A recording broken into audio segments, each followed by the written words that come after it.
Hello everybody, welcome back to my channel. I am so excited for this video today. I'm doing something a little bit different. I've been getting really into gardening and plants the last 2 years or so.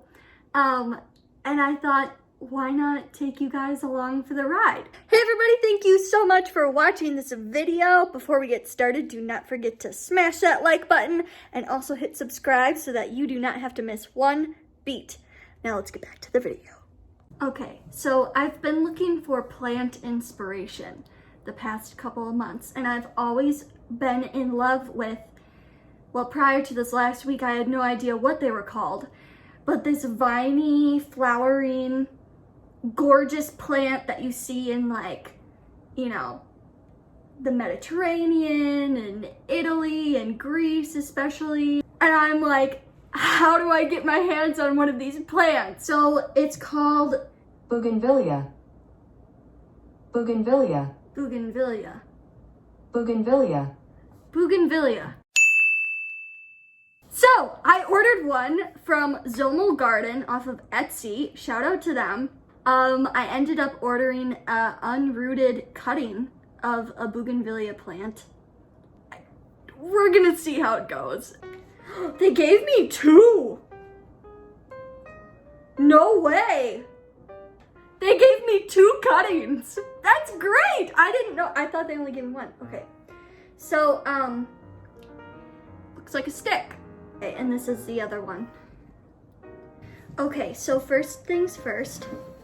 I just have 2 standard clay pots that we're gonna put the cuttings in, and I personally kind of think it looks cool when the clay pots are a little bit distressed.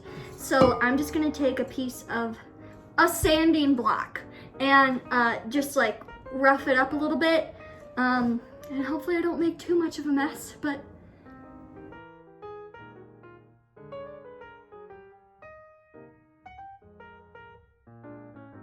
I roughed them up a little bit. They're just a little bit distressed.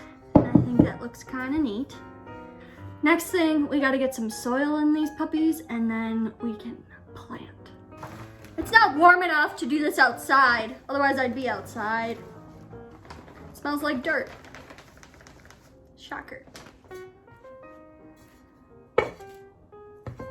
You know what? This is not... Sometimes you just gotta get hands-on. Beautiful, beautiful, beautiful, beautiful. Okay, so we've got our filled up pots that are nice and distressed, how I like them.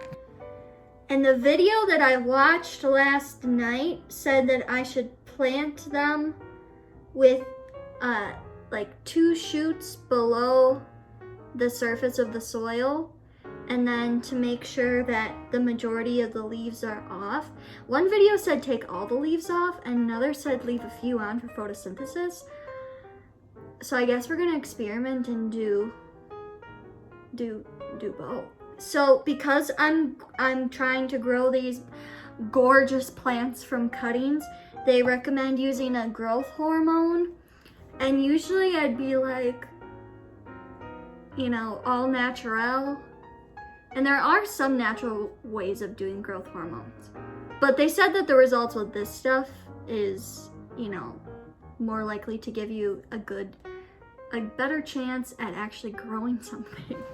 And I ordered these suckers from all the way from Southern California. And I even had to order a heat pack to go along with them. So we're not gonna take any chances. Root boost. Growing hormone. This is not a sponsored video. Oh gosh. Okay, so I guess we just take a little bit of this powder stuff. They said that I should use like an X-Acto knife or something and try to shave down the barkiness towards the end so that there's a better chance of it rooting. Okay, so better method is to just apply it with your hand, I think. Maybe I'm not supposed to be touching this stuff. I really don't know. Okay, so that's what this looks like. So, okay, that's one. Okay, here's the second one. Lovely. Great. They kind of just look like two sticks in two pots, but hopefully they will turn into gorgeous, gorgeous, full-blown Bougainvillea plants. It looks like we're just supposed to give these like a solid watering and then put them in a semi-shady, semi-sunny spot away from like any ventilation and just keep the soil moist but never wet. Watering. Whoa! Cute. Okay, anytime I decide to, you know, take you guys along on the journey with me, something just has to go wrong. We cannot have one video that's just, no. Remember how I said I think, you know, a good dosage of water? You see that? It's called runoff. Okay, so I'm just letting those drain in the sink. Also, my finger kind of feels weird from touching that root boost, so that probably wasn't a very good idea. But we'll survive, nonetheless. Okay, everybody, so I believe these are pretty well drained after our little incident. So I'm gonna stick these in a semi-shady, semi-sunny spot, and in, I think they said like 6 to 8 weeks, they're supposed to be rooted and start to produce some leaves. So I'll keep y'all updated on how these little beauties are doing, and we'll see you next time.